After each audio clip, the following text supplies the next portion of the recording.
Nabha Natesh upcoming movie 'స్వయంభూ'. ఈ movie తర్వాత నభా నటేష్ ఏ మూవీకి సైన్ చేయలేదు. అయితే రీసెంట్‌గా సంక్రాంతి ఫెస్టివల్ కోసమని నభా నటేష్ తను ఎంతో ట్రెడిషనల్‌గా రెడీ అయింది. ఆ పిక్స్‌ని తను ఇన్‌స్టాగ్రామ్‌లో పోస్ట్ చేసింది. జాక్వెలిన్ ఫెర్నాండిస్ 2016లో 'హౌస్‌ఫుల్ 3' అన్న మూవీ చేసింది. అయితే 'హౌస్‌ఫుల్ 4' మూవీలో జాక్వెలిన్ ఫెర్నాండిస్ యాక్ట్ చేయలేదు.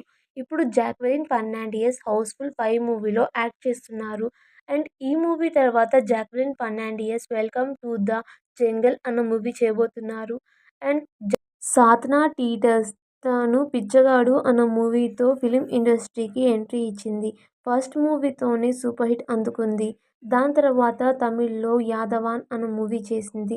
తెలుగులో 'నీది నాది ఒకటే కథ'తో మంచి హిట్ అందుకుంది. దాని తర్వాత తను మూవీస్ రష్మిక మందాన ఫస్ట్ తీస్తున్న మైథలాజికల్ మూవీ 'చావా'. ఈ మూవీలో రష్మిక మందాన యేసుబాయ్ బన్సాలి అనే క్యారెక్టర్లో యాక్ట్ చేస్తున్నారు. అయితే ఇది ఫస్ట్ రష్మిక మైథలాజికల్ మూవీ. ఇప్పటివరకు ఇట్లాంటి ఫ్యాంటసీ మూవీస్‌కి రష్మిక 'రాయ్ రాజ్' 2017లో 'సత్రియన్' అన్న మూవీతో ఇండస్ట్రీకి ఎంట్రీ ఇచ్చాడు. అయితే మెయిన్ లీడ్‌గా కాకుండా ఫ్రెండ్ క్యారెక్టర్‌గా యాక్ట్ చేశారు. దాని తర్వాత 'నెంజిమైయుండు నెరిమైయుండు ఓరు రాజా' అన్న మూవీతో హీరోగా డెబ్యూ ఇచ్చారు. దాని తర్వాత 'ప్లాన్ పన్ని పనమున్' అన్న మూవీ చేశారు.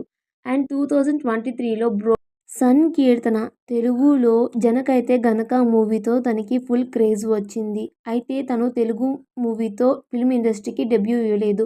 తను మలయాళం మూవీతో ఇండస్ట్రీకి ఎంట్రీ ఇచ్చింది. 'హిగుటా' అన్న మూవీతో ఎంట్రీ ఇచ్చింది. తెలుగులో 'నరకాసుర' అన్న మూవీతో ఎంట్రీ ఇచ్చింది. దాని తర్వాత తమిళ్లో 'కడువుటి' అలాగే తెలుగులో 'ఆపరేషన్ రావణ', 'జనకైతే గనక' movie 'Ambajipet marriage band' movie heroine అయిన శ్రావణి సాగరం తను సింగింగ్, డాన్సింగ్, ఎడిటింగ్ అలాగే పెయింటింగ్ కూడా చేస్తుందంట. అయితే 'అంబాజీపేట్ మ్యారేజ్ బ్యాండ్' మూవీ తర్వాత తను ఇప్పటివరకు ఏ మూవీకి సైన్ చేయలేదు.